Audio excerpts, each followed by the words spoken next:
was in class 11th when I was staying up late and it was 3 a.m. in the morning. I knew that I had school in the morning, but I still stayed up late. What was the conclusion? I wasn't able to concentrate in class and thus my grades dropped.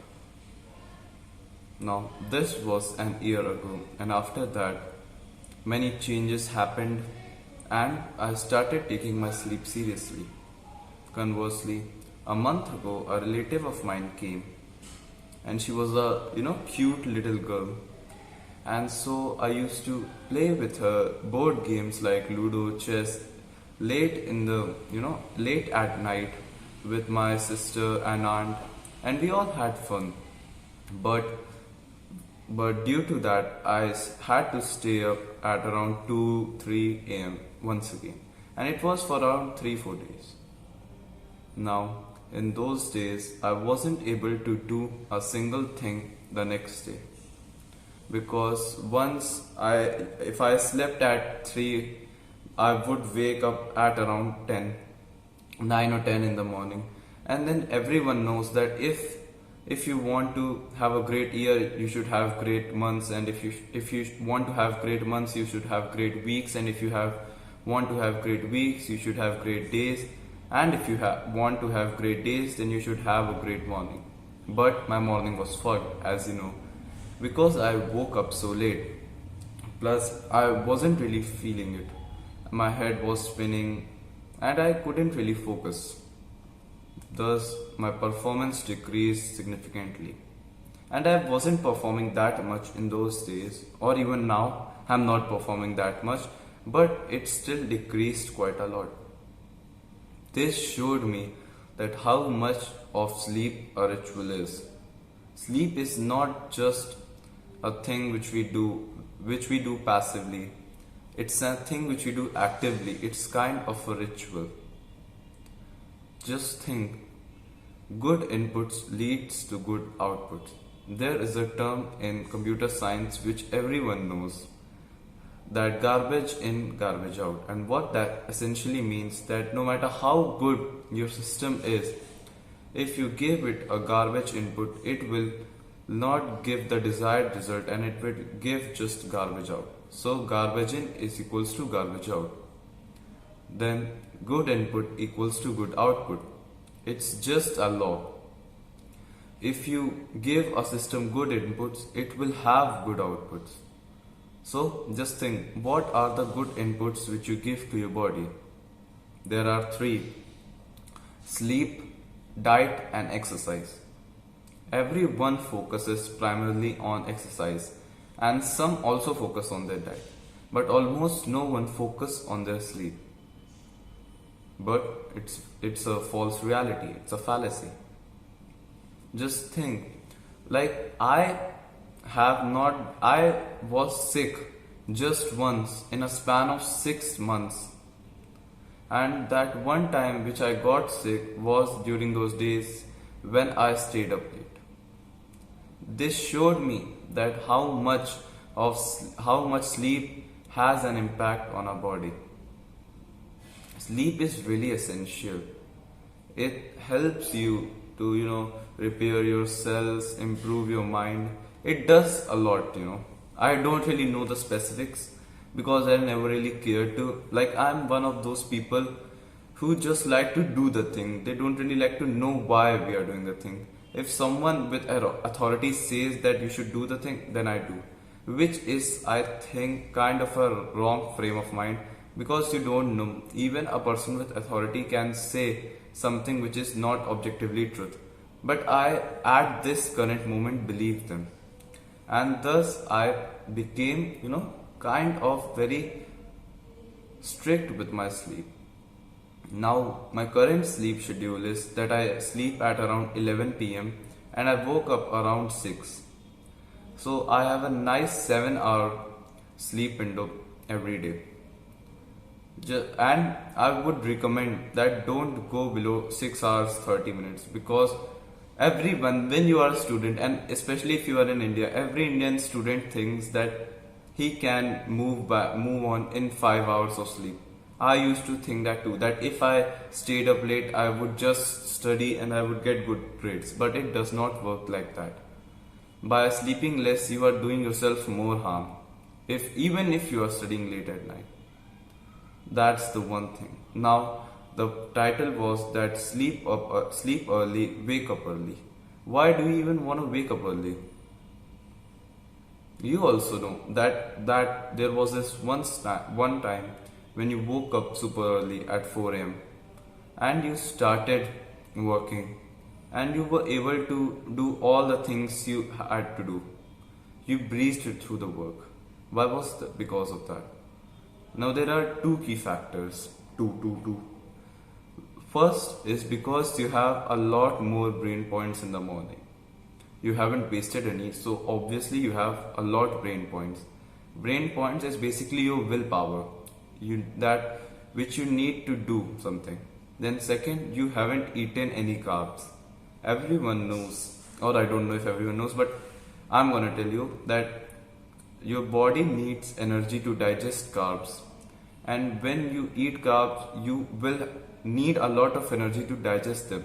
And if you think that if your energy gets divided between two things, your task and your food is getting digested, then you would not be able to actually give your optimum performance. So that's why the two things are that in the morning you get a lot of work done because you don't eat and because you have a lot of brain points. Now you may say that I don't wake up at a super early time. It's because a reason. I could wake up at 4, but I cannot sleep before 10:30 or 10:30 because there are a lot of things. Because right now I don't have my own room with an air conditioner, so I have to sleep in with someone else. Second thing, that my mother prepares dinner at 9, so if I start eating it and I do my walk and all that, it will take me around 1 hour. So it's not possible right now. But in future, that's what my plan is, that I would go to sleep at around 9:30 and I would wake up at 4 a.m., 5 a.m. Because 4 a.m. to 6 a.m., 7 a.m., these are what I like to call the holy hours. These are the hours when someone is the most productive. Although I am not. I would be full transparent that I'm not one of those guys who wake up early and do everything and then they relax. I kind of look like a drug addict for the first 30 minutes, to be very honest. And yeah, I'm not really productive in the morning, to be very honest. But this is what I'm trying to do.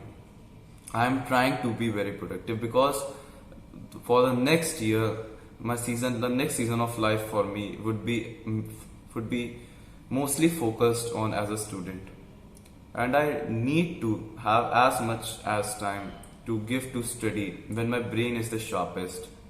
So I would and I will try to get at least 2 hours or 1 hour 45 minutes of study in the morning.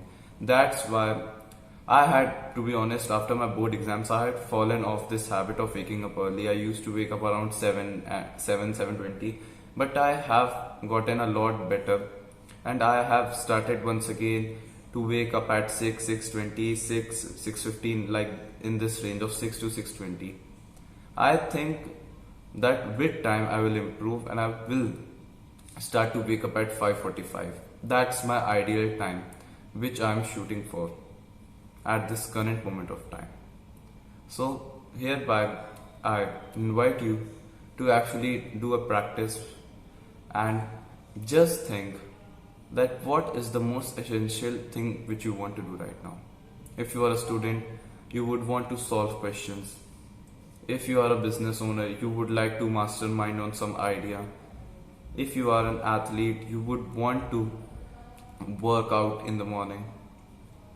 If you are a student, then why wouldn't you want to solve the questions when your brain is at your highest capability? So that's what I'm trying to refer to you. And this is really interesting if you think that everyone almost has the same brain points, that everyone has 100 brain points. And if you really study a lot, if you really care about your goal a lot, you would want to dedicate it as much as to your goal, which I'm not doing right now, but I'm telling you. So you would want to give, na? So wouldn't it be the best to start working on your goal when you have the highest brain points, so you can dedicate the most to the activity which you want to do? That's why I think that sleeping early and waking up early. And now you can give me a counter argument that I cannot, even if I try to sleep early, I just can't fall asleep. That's because you have fucked your circadian rhythm. Every human has a biological clock. Everyone has it. You, me, everyone. And this was the problem which I faced too. But one thing which I did, that I completely cut out my, sleeping hours in the afternoon. I didn't really used to sleep in the afternoon. And that enabled me to fall asleep and fall tired later in the evening, so that I could go to bed late at night. Early at night. There is some hormone, I think it's cortisol. When you are in the morning, your cortisol level are a lot lower, but as you go throughout the day, your cortisol level starts to spike up, and if they are really high, then you go to sleep, probably. I think I'm kind of wrong, but you get the point. Hormone thing, I may be wrong. So yeah. And by the way, I started again sleeping in the afternoon. I am fucking idiot. Because right now I don't really have a clear goal in my mind. I have the goal that I have to study organic chemistry as much as I want, as much as I can, and I have to make better quality videos, and I have to just go to the gym and work out as hard as possible. I have 3 goals. But I have not been able to implement them in systems, which is really a whole another topic. But what I'm trying to say is that sleep less in the afternoon, and then you would be able to fall asleep in the night a lot easier. Plus, don't lay in your bed and just start watching reels or YouTube or anything. Just sleep. Just sleep. What I like to do is I just like to read till the point which I'm like, fuck this, I want to just sleep. And it's usually around 10-15 pages. But that's a really great thing, or a great idea to fall asleep, because to be very honest, no one likes reading pages at late at night. So everyone just likes to fall asleep. So you can do. Plus, you are not that stimulated when you read a book than when you are watching something. Plus, you are not looking at artificial light. Thus, you are able to sleep. There are a lot of factors, to be honest, and I have not been able to optimize them all, because first of all, I am poor. Second, that's the major constraint. And second of all, there are many things like I don't have. I told you. So yeah, but if you just set your circadian rhythm right, you will get more than half of the way. That's what I think. It may be wrong. So yeah, that's it. And yeah, take care. Bye bye.